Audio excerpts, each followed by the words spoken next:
we got Elijah back up into heaven and taken up in a whirlwind. And then we got a lesson on how you never make fun of a bald-headed preacher.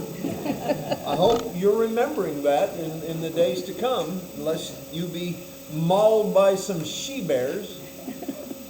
I just always think it's neat that they mention they were female bears. And so, we are ready to spend, chapter 3 is talking about a historical episode that Elisha becomes involved in, but doesn't start out that way. And then when we get to chapter 4, which we hope to cover tonight, it is a record of 4 different miracles that Elisha performed with the power of God. So that's where we're going tonight. But I know that you know that since you read your chapters 3 and 4 ahead of time. And that's right, W.A., right? Okay, yeah. I couldn't tell if he was saying yes or he was nodding off already. It was hard for me to tell.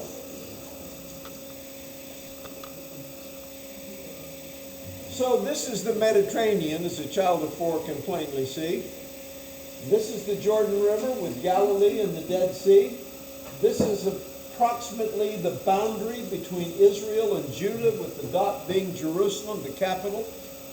So a new king comes to power in Israel, and his name is Joram or Jehoram, which is just another form of the word. But he becomes king after Ahaziah. Now, apparently Moab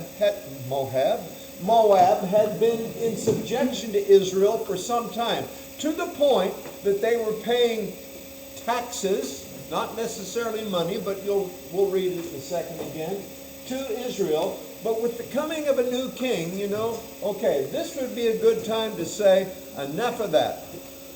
We're not going to send you any more stuff.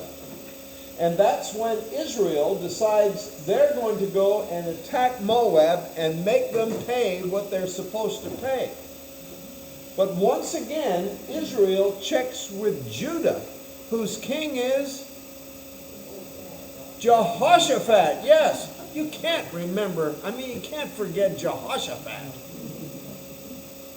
Nobody has a grandson named Jehoshaphat. I wouldn't think that would have been a popular choice. But anyway. By the way, this Jehoram guy, the text says, he wasn't as bad as his parents. Wow. High praise. But he was still an ungodly man. But he doesn't think that maybe he has enough strength to be able to attack Moab successfully. So he, once again, checks with Jehoshaphat, the king of Judah, to see whether he will join him in the fight. The taxes that the guy had to pay is in verse 4. Now Mesha, the king of Moab, raised sheep, and he had to supply the king of Israel with 100,000 lambs. Who counted those? And with the wool of 100,000 rams. But after Ahab died, he said, I ain't going to send that anymore. Notice the wording of verse 7 is Jehoshaphat responds to the invitation to go and join him in the fight. No, that's not right. Paula, you need to give me more warning on this. It's it's the latter part of verse 7. I apologize, Paula, you got it right after all. He said, I am as you are, my people as your people, and my horses as your horses. In other words, buddy, we're going to do this together. Does that wording sound familiar? Yes. He said that to Ahab. It's exactly the same thing Jehoshaphat said to Ahab back in 1 Kings. And you think, gosh, this guy's easy. You just ask him to go along, and he goes, I'm with you all the way, buddy. My horses are your horse. Well, anyway, he didn't say too much more than that. So, they form an alliance and are getting ready to attack Moab. Now, Israel, the king, he's new, thinks that maybe the king of Judah, Jehoshaphat, is more experienced in war. And he asks him, how are we going to attack Moab? What's our strategy? And apparently, the obvious way to attack Moab would be to cut straight across here. But the king of Judah says, we're going to go through Edom and go up by the way of the south. They won't be expecting us to come from that direction, so maybe we'll catch them off guard. And the text doesn't explain how it happened, but apparently the king of Edom and his armies decided to join in the fight. There are 3 kings then that come in to Moab. I can imagine that conversation. Hey, king, what are you doing? Oh, not much. What, you want to go to war? Yeah, I could do that. When's it start? Right now. All right. He said, let me get some army together and we'll go. So the 3 kings and armies of Israel, Judah, and Edom are getting ready to attack Moab from the south, because in a sense it would be a sneak attack, so to speak. Notice verse 9. So the king of Israel set out with the king of Judah and the king of Edom. After a roundabout march of 7 days, the army had no more water for themselves or for the animals with them. You got to bring animals along when you're going to war. Horses, donkeys, carrying supplies, your favorite dog. You got to bring your dog along. Anyway, you see, it was a surprise attack, but you people, you smart Alex who have been to the Holy Land, might know that this area down here is known for its dryness. It is a desert area. So, maybe they went too far south, I don't know. But after 7 days of marching in the desert, guess what? They don't have enough water for the soldiers. And the Israel king said to the Judean king, I'm making this up, are you sure this was a good idea? I'm sure he thought that, whether he said it or not. Yeah, it's a sneak attack, but if we're all dead because we don't have enough water, what good did we do by coming in from the south? He doesn't voice that, but that's the problem that they're up against. Jehoram concludes that the Lord has determined to deliver them to the Moabites. At the first sign of trouble, the king says, oh, God's going to kill us all. I don't know why he concludes that, unless he has a guilty conscience because he is so wicked. You know, I think Jehoram was the kind of guy that anytime anything went wrong, oh, God's got it out for me. Remember the triple bogey you made that time and you said, God's got it out for me, you know? Well, you only do that if you're not living right, you see. And so he hadn't been living right, and he concludes that it must be some kind of divine punishment that is now going to be inflicted on all of them because of the way he was living. But Jehoshaphat is a different kind of guy. He is, at least by comparison, a righteous king, a good king. The one who the first time said, before we go to war, let's ask God. You remember that? That was Jehoshaphat back in 1 Kings. Let's ask God. But anyway, he's determined that he needs a prophet of the Lord. And it was pointed out that Elisha was there, hanging out in the back. I don't know what Elisha was doing there. And he is described. Did you notice the description of Elisha? Anybody who read the text? He used to pour water on Elijah's hands.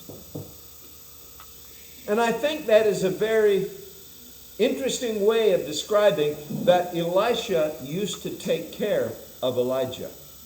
While Elijah was mentoring Elisha to take over his ministry, Elisha hung close to him, and anything that Elijah needed, including washing his hands, Elisha was right there for him. And so he thinks, well, if Elisha was that close to Elijah, maybe we can get a message from him. Now, normally, when kings want some advice from somebody, they send for them. That's what a king does. Bring him thither. You know, that kind of thing. That's what my wife always says. No. But that's not what they did.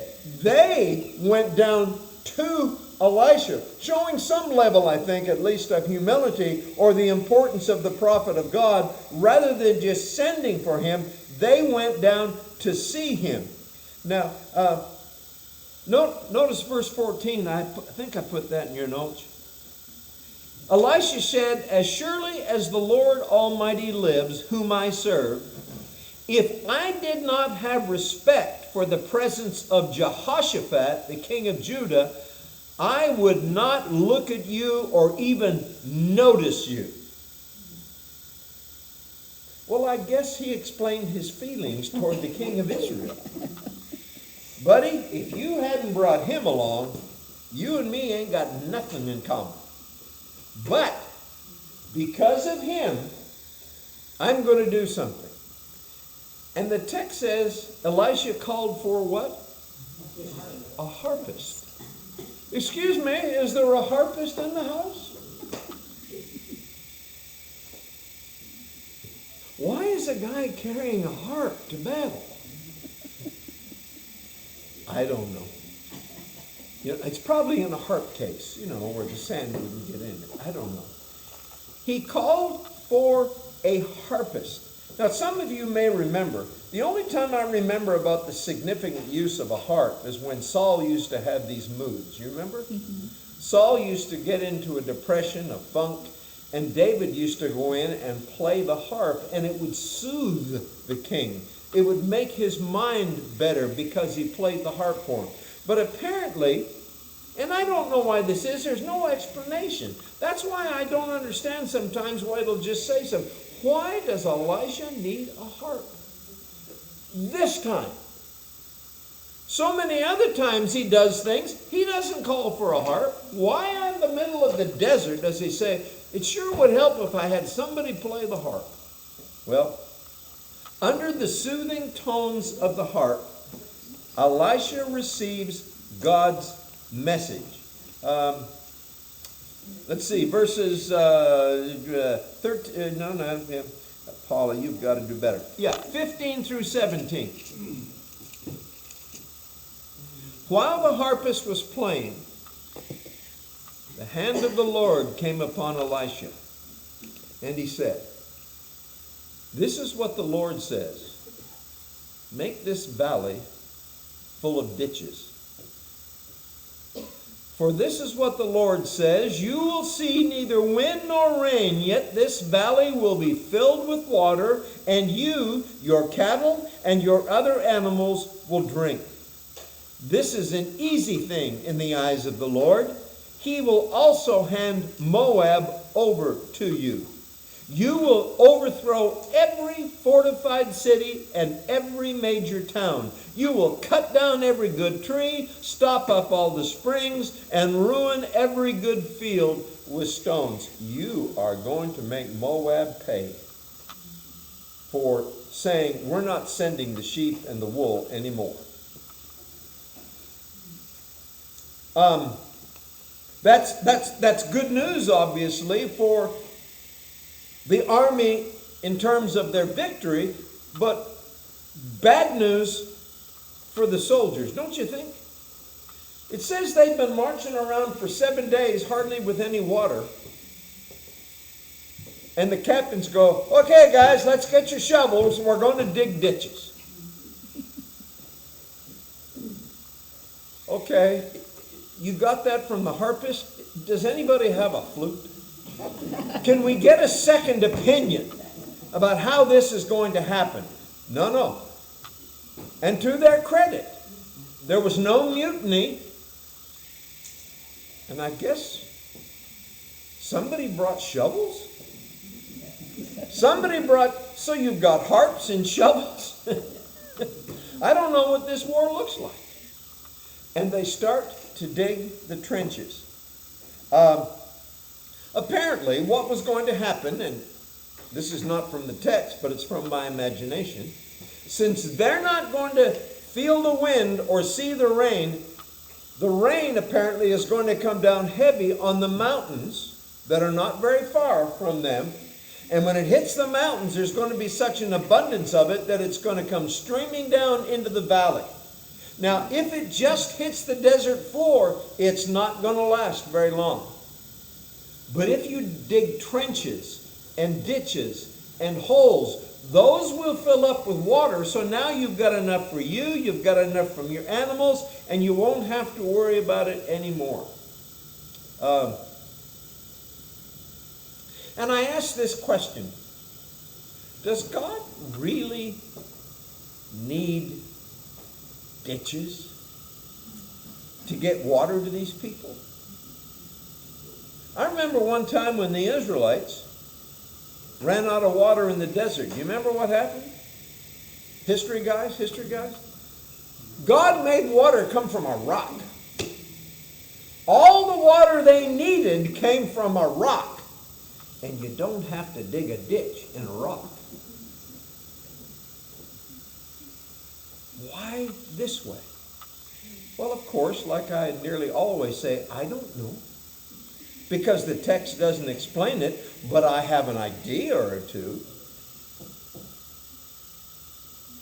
So often, when God is about to perform a miracle, He makes the people who are going to benefit from the miracle do something to be blessed by the miracle.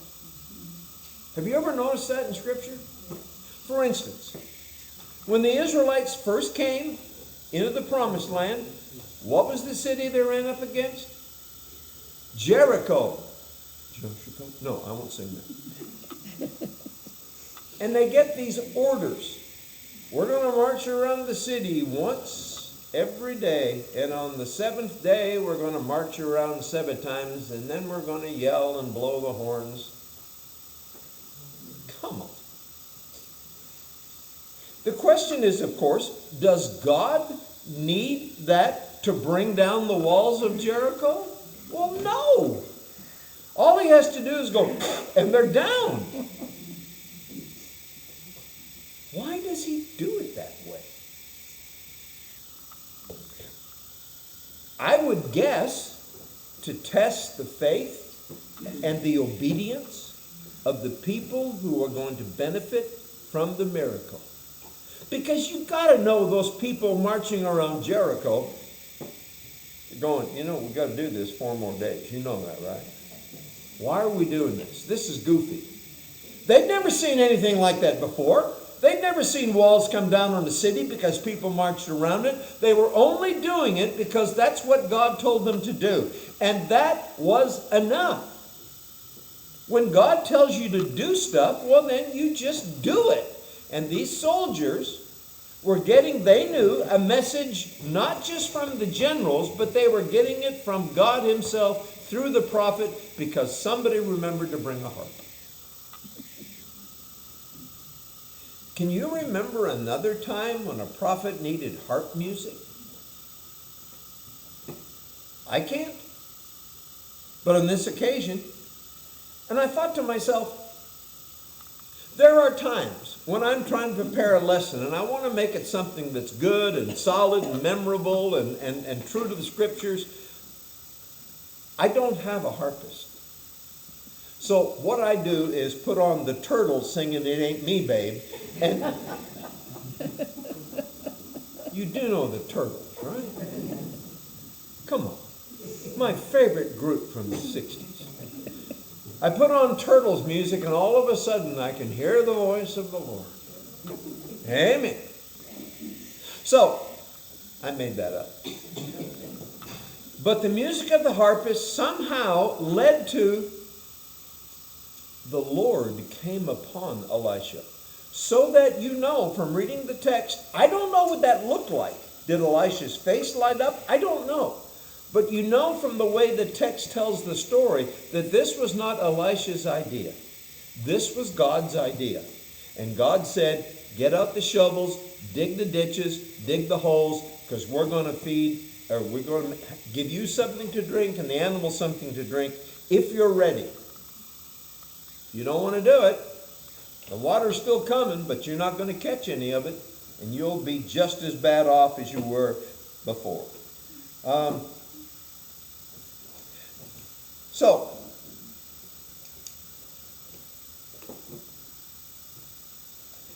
I just got to the place where the turtle said, "It ain't me, babe." And I thought, yeah, I'm glad I said that. I almost didn't. Notice verses 18 and 19 now. Wait a minute, I already read that stuff. Paula. Somebody come up and asked Paula what she did wrong this week, and I thought that was...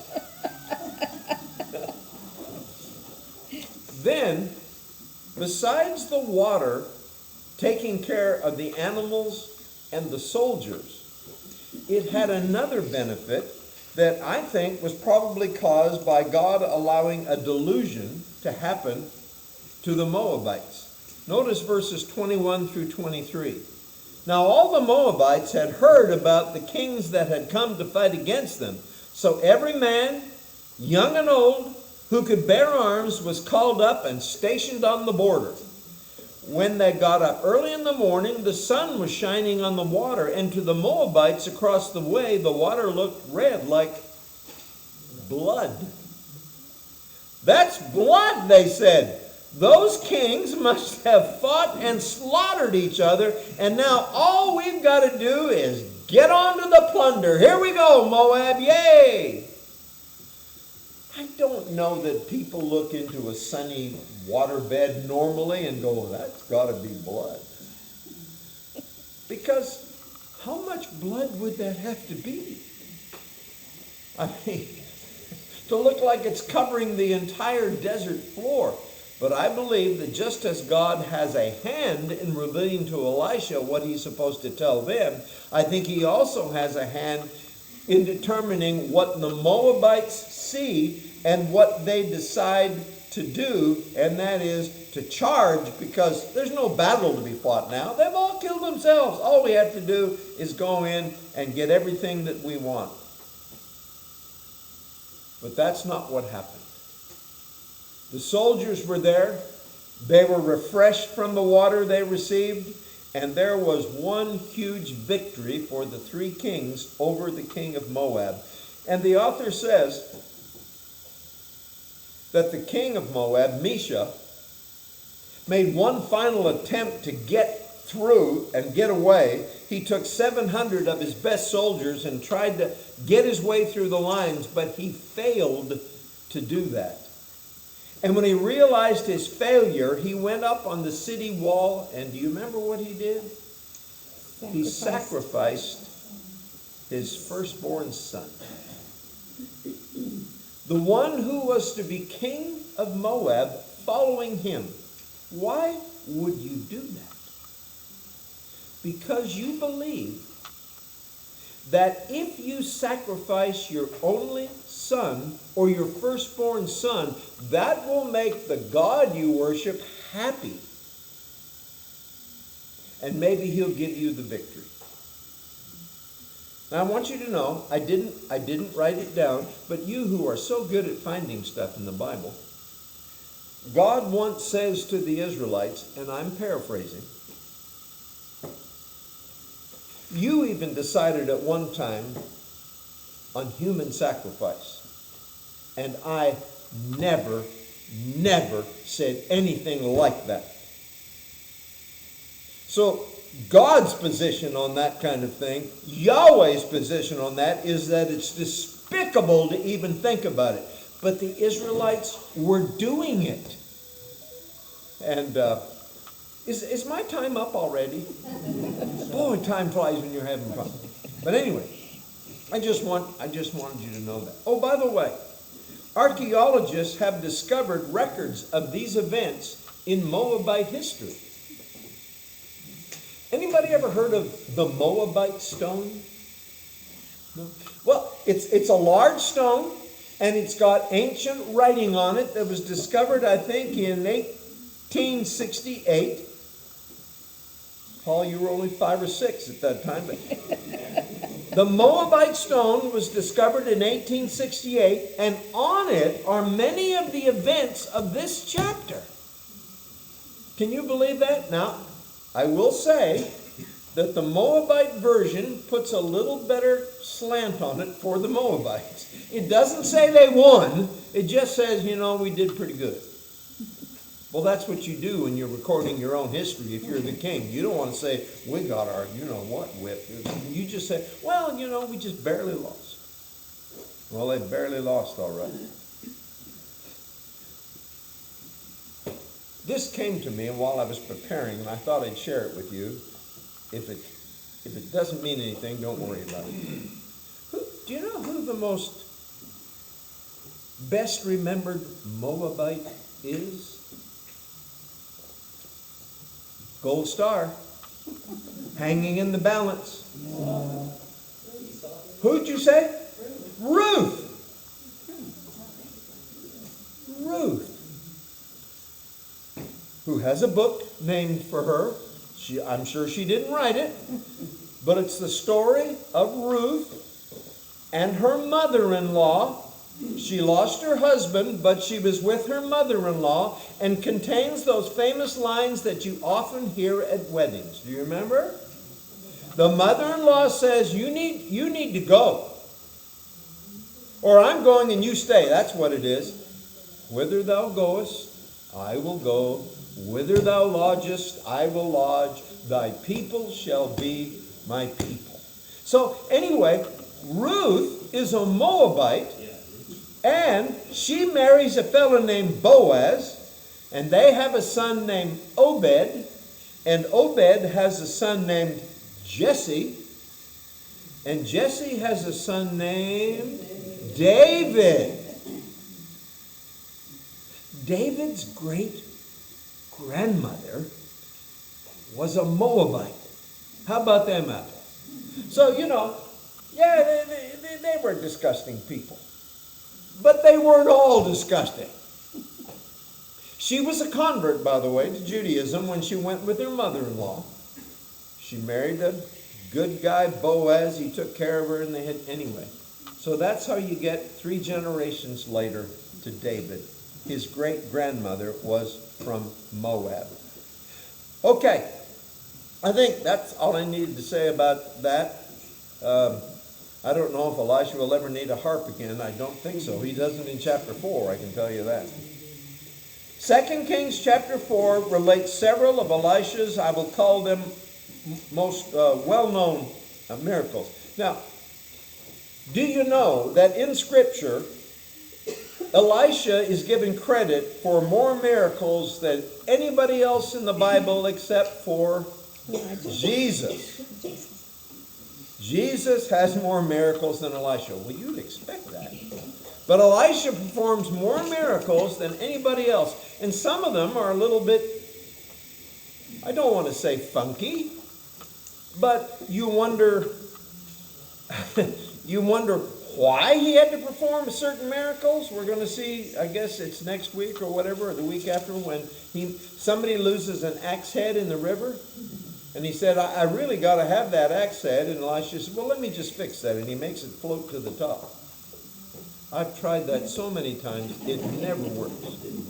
So anyway, these are 4 miracles that Elisha performs. The first one involves a widow whose husband was one of the sons of the prophets.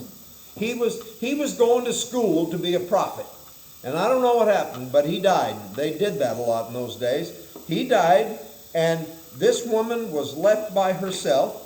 And she comes to the prophet, and she explains that, you see, when you're going to school to be a prophet, you don't have a lot of money. You have to borrow money to pay tuition, all that kind of stuff. She owed money. And she said, the debt collectors are on their way. And when I don't have the money to pay them, they're going to take my sons and enslave them until the debt is paid off. Elisha, can you help? I would suggest that Elisha could have said, if you'll go look in the top drawer, you'll find more money than you'll ever need. But did you notice he doesn't do it that way?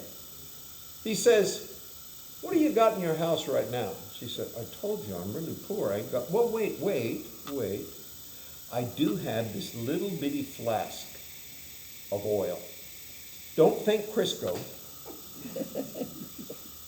Think of the kind of oil probably that the woman in the New Testament broke open and poured it all on Jesus. That kind of oil. I've got a small flask of oil. That's it. And Elisha basically says, that's all you need. Here's what I want you to do. Here's the plan. I want you to go around to all of your neighbors and ask to borrow whatever containers, jars, whatever they have. I want you to take them to your house, spread them all out on the table, and then start pouring oil into them. Did you read this? Mm-hmm. Again, why? Why does the miracle have to happen that way? To see whether the lady takes the word of the prophet seriously. To see whether she puts her faith in what God says. And they always thought of God speaking through the prophet, and this was the solution. Now, I think if he had told Paula, I didn't rehearse this with her, by the way, this could be the death of me. I think the prophet told Paula, you're going to have to go around neighborhood 9 and ask people for containers. She'd have said, the boys are just going to have to go and slave with that. I'm not doing that. I'm just not doing that. I don't know if they had a more friendly neighborhood back then or what the deal was. But I can just see her going around. And, there would be questions. Why do you want to borrow a jar? I just need it. I'll bring it back. Okay, see? And she's got to do that every door. And I can just in my mind think, there's Mrs. Leibowitz's house. I know she's got lots of jars, but she is such, I'm not going there. But she brings all these jars, and Elisha told her to shut the door. He doesn't want people around to see how she came upon having all of this oil, this anointing type oil. And so, can you picture this?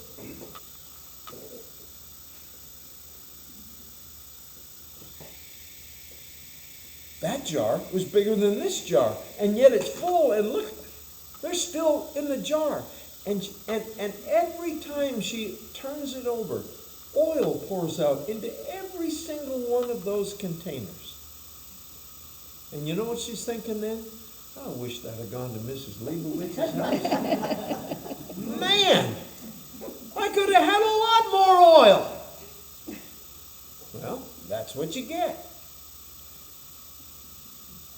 There's a place in the New Testament, I think it's in Matthew 9, but I'm not positive, this just came to me, where Jesus is about to heal 2 blind men, and he says to them, be it done to you according to your faith. Anybody remember that line? Be it done to you according to your faith.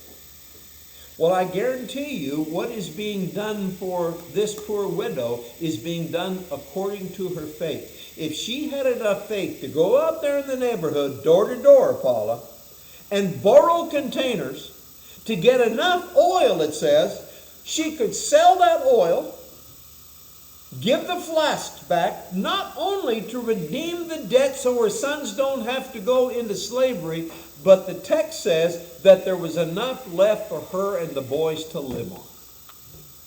How about them apples? So, it may have seemed like a strange instruction, but it worked. And it worked because she had enough faith in what the prophet said for God that she was willing to do whatever it was that the instructions were, and she gets herself out of debt and have something to live on. I could say more about that, but the Shunammite woman, if I don't get through all of the notes that I gave you, I promise to quit by 8:30, no later. Paul will leave. I know he will, so no, we'll quit about it. I'm leaving with him. Did you hear that? My wife's leaving with Paul. And you think I'm making this stuff up? No, okay. So, one day, Elisha went to Shunem. I don't think he had any particular expectations when he went to Shunem, but there was a woman there who was fairly well off, well-to-do, the NIV says. I don't know what other translations say, but anyway, she was kind of one of the upper crust there in Shunem. And she urged Elisha, recognize him to be a prophet of God. She said, why don't you stay for dinner? And he did. And it was so good that every time he came to Shunem, he would stop there for dinner. Before I go to the rest of the story, I have to tell you a story. This is telling on myself, kind of. In my very first church, it was down in East Texas. And after it was, I'd been there about 6-7 months. And one of the ladies of the congregation, her name was Mary Grace, became one of my best friends. She said, on Fridays, Cody plays football on Friday night, and I always serve him and a couple of his teammates a steak on Friday for lunch to get them ready for the football game. Why don't you join us? Well, that's kind of nice. I sat down to one of the best looking ribeyes I've ever seen in my life. It was delicious. I thanked her profusely, and she said, oh, you're welcome. You can come anytime on Friday. Guess what? I was like Elisha. I found a way to go down there Friday because, I needed to encourage Cody to have a good game. That was one of the highlights of my week, looking forward to Friday, eat a big old ribeye. Such a gracious family. She's still with us. Her husband is not, but she lives way down in East Texas, like she always did. Anyway, she's got to be. Okay, I've just added years to my life. She's got to be pushing 90, but she's still with us. I know that. Okay, so anyway, it became a pattern. As a result of that, the woman decided we could do even better. She said to her husband, you know what we ought to do?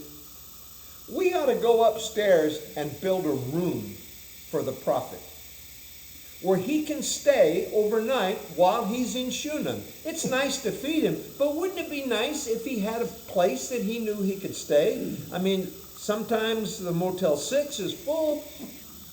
I don't know where he stayed when he didn't stay there. But let's build him a room. It's a very simple room. We'll put in a bed. We'll put in a table and a chair, so he could put his laptop up there when he was working. And a lamp. And don't think halogen or LED. Think of a bowl with a wick hanging from it. And that, there wouldn't be a whole lot of light, but it would be better than being pitch dark. Why don't we do that for him? And he said, okay. Her rationale was that this is a man of God. Did you notice the phraseology? In fact, the first time she refers to him as a holy man of God. But he is a man of God. Listen, trivia, you might need this sometime. Who plays trivia? The big one in the... Okay, nobody does. Well, you're missing out. Anyway. Who was described as a man of God more than any other person in the entire Bible. See, people go, well, it must be Jesus. Nope, Elisha. 22 times he is referred to in the text as a man of God. Instead of saying, go get Elisha, they often said, go get the man of God, I guess. But let's do that for him. Her husband agreed that that's exactly what they could do. And so every time the prophet came into Shunem, not only did he get that meal, he didn't get a ribeye, I did. Not only did he get the meal, but he got to stay upstairs. I don't know if he stayed 1 night, 3 nights, whatever. I don't know. But that was his place that he knew that he could count on. Have you ever noticed that women tend to be more aware of special acts of kindness they can perform? Man's looking at me like, what? Ladies just seem to have a knack for that. Now, Paul brings me candies, but I wouldn't be surprised if Phyllis has to remind him to bring me candies. But he does that pretty faithfully. But this lady saw a chance to do something special. And she did it.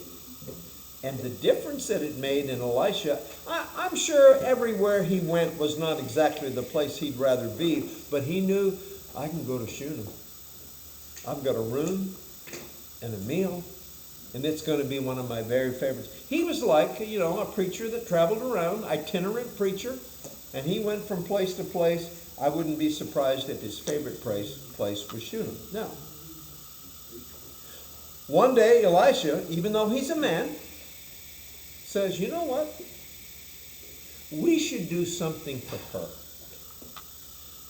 Gehazi, or Gehazi, probably is the closer pronunciation. But I've said Gehazi since I was that tall, so it's going to be Gehazi. So Gehazi, his servant, is commissioned. Go to her and ask her, what do you need? What can we do for her? So Gehazi talks to her and he says,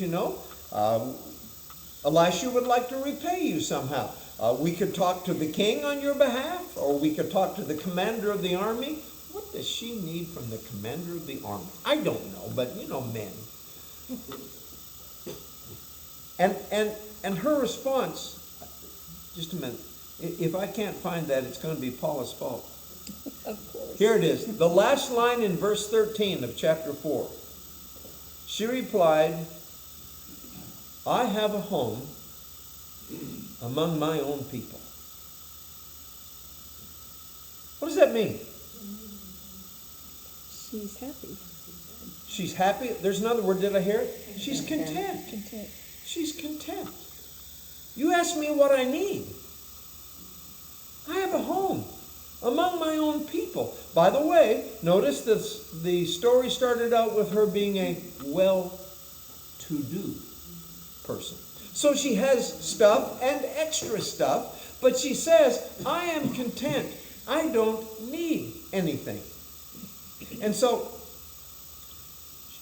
Gehazi comes back to Elisha and she says she doesn't need anything. And Elisha says, okay, well, that's good to know. And Gehazi said, I don't know whether I should mention this, but I will. She doesn't have a son. And her husband's old. Bad combination. She doesn't have a son, and her husband's old. In other words, her prospects for having children are pretty well gone. Now, in those days, maybe even a little bit today, but in those days, if you didn't have a son to carry on the line, it was considered to be one of the worst tragedies that you could have. And so Elisha says, oh, I didn't know that. And so he calls her in and says, I understand that there is something that we can do for you. That's not in there exactly.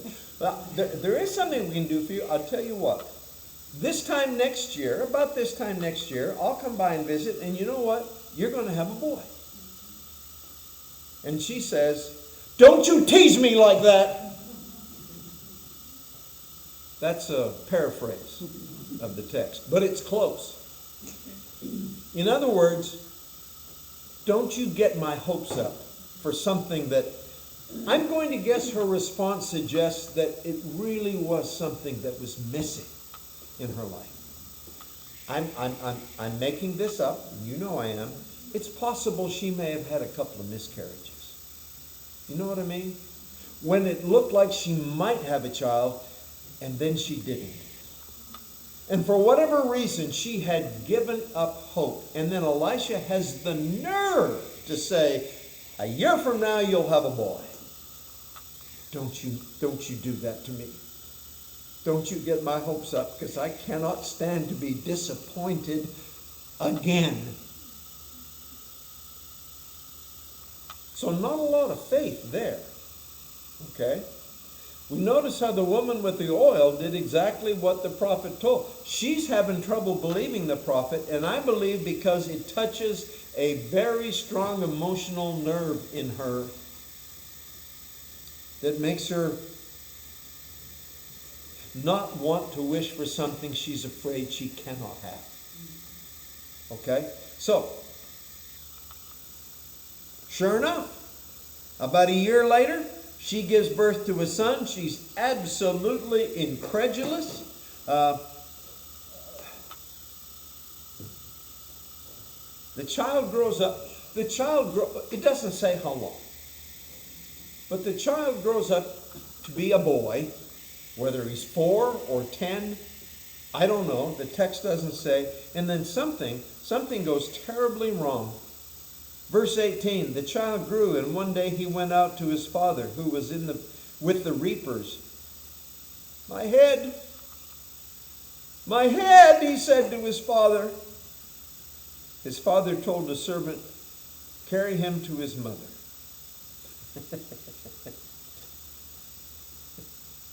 It doesn't even say he came in from the field. You know how we are, nice.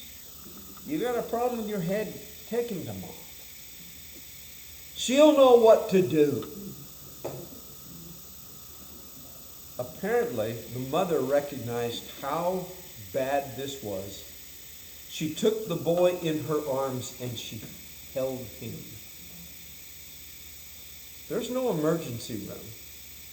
There's no doc in the box on the corner where you can run to get help. All she can think to do is to hold him. And while she was holding him, about noon, he died. Probably the father's still out with the reapers. Okay, so he died. What does she do? She takes him up to Elisha's room and lays him out on the bed. It's like, I don't think I'm reading this too much into this. She's not preparing him to be buried. She is preparing him to be resuscitated. Because I can't know this 100%, but I'm pretty sure that what Elijah did in bringing that boy back to life, you remember? The widow of Zarephath had the boy and he died, and Elijah raised him to life. And I think that was something that was shared. And now she's got the protege of Elijah right there in her company. I need to get Elisha. She lays the boy in the bed. She closes the door and she goes down and I'm going to just have to tell this story. She doesn't tell her husband that the boy is dead. She said, can I borrow one of the donkeys? I need to go to Elisha's place. 20 miles. To Mount Carmel on a donkey. And he said, because he's a guy, well, it's not the Sabbath. Why do you need the preacher? It's just like when Paul says, I'm going up to the church. Paul, it's Tuesday. Why would you do that? Well, I just need to go. And she takes somebody with her. She rides a donkey. He rides a donkey. And she tells him, you go as hard as you can. I'm right behind you. Don't stop. And they rode 20 miles to Mount Carmel. And when they got there, Elisha kind of sees the dust being kicked up by the donkeys running so fast, and he said, Gehazi, that looks like the lady from Shunem. Go out and see what she needs. What's the problem? So Gehazi goes out on the road and meets her and says, hey, is there a problem?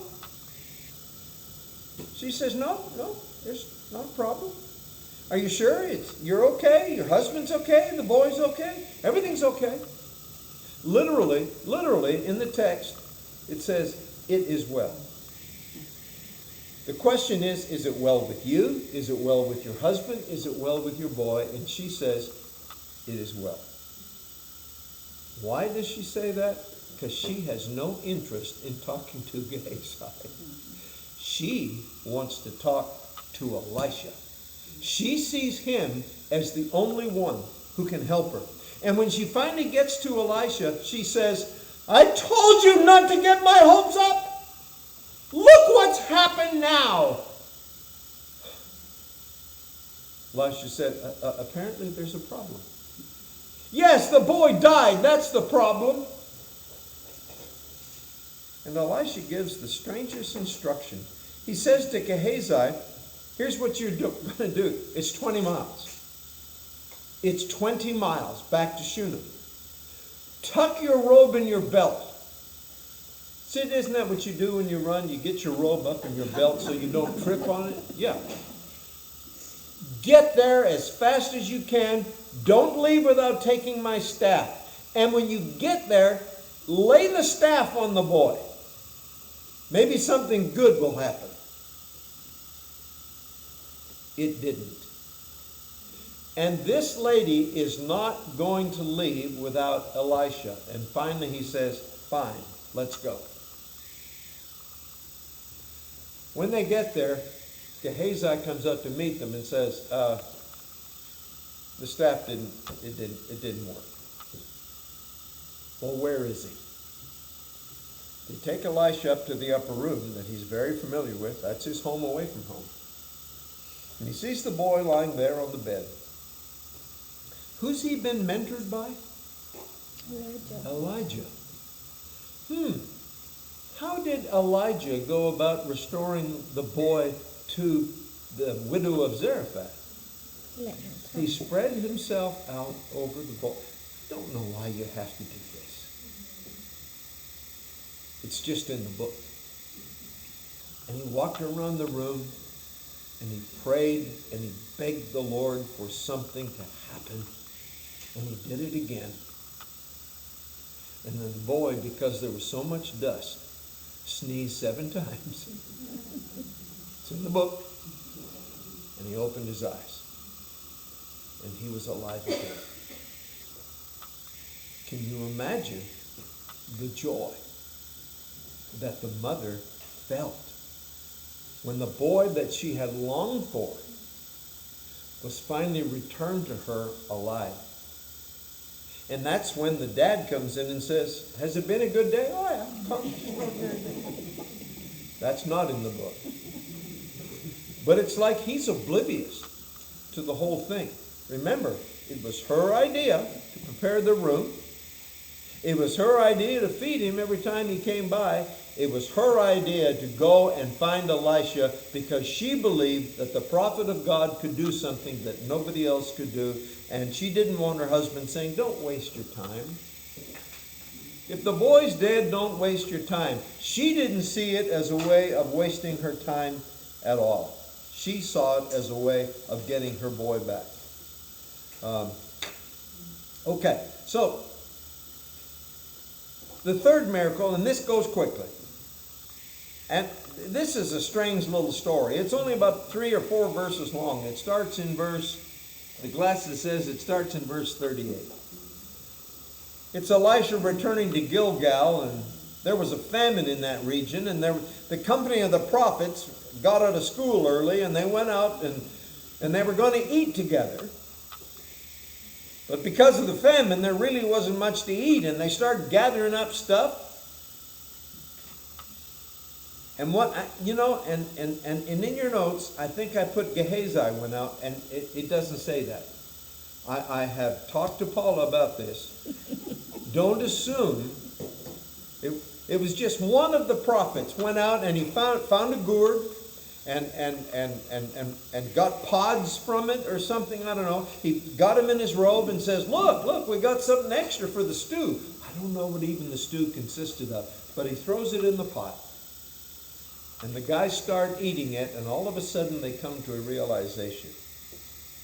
There's death in the pot. What does that mean? Did guys start feeling really bad? Did they get dizzy?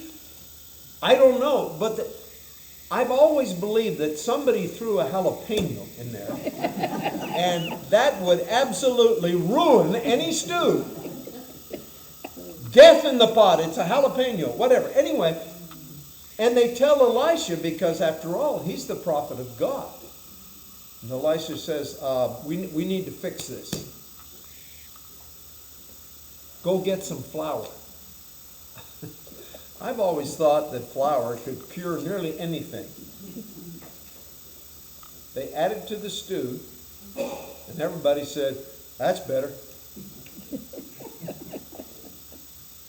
I'm not dizzy anymore.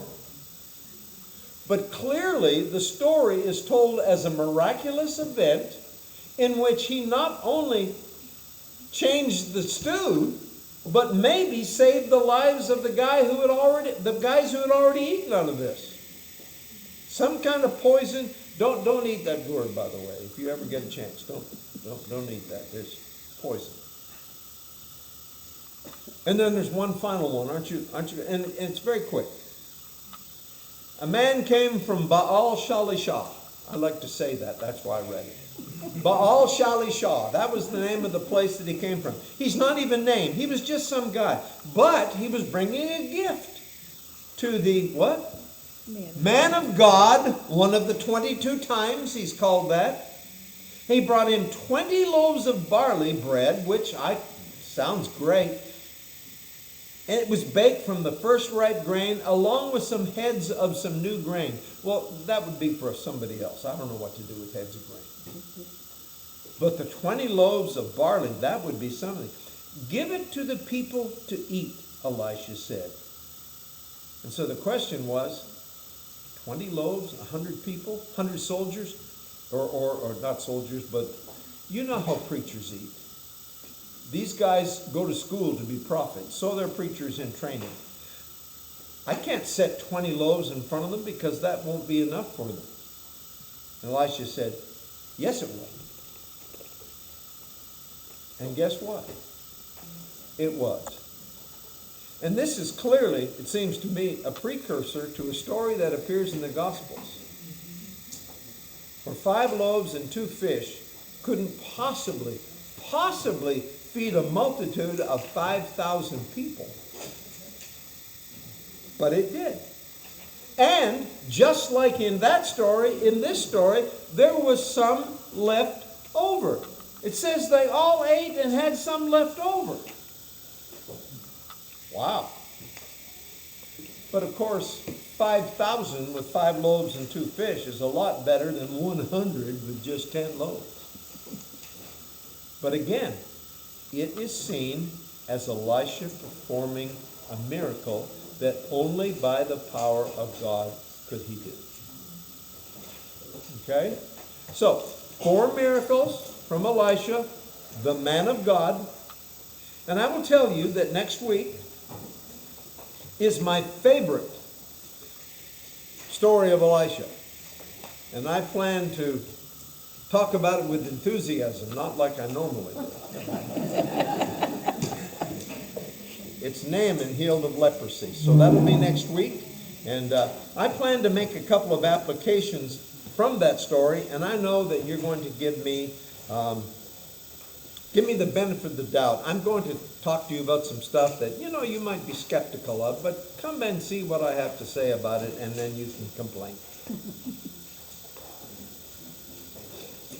I think I mentioned in the email that our friend John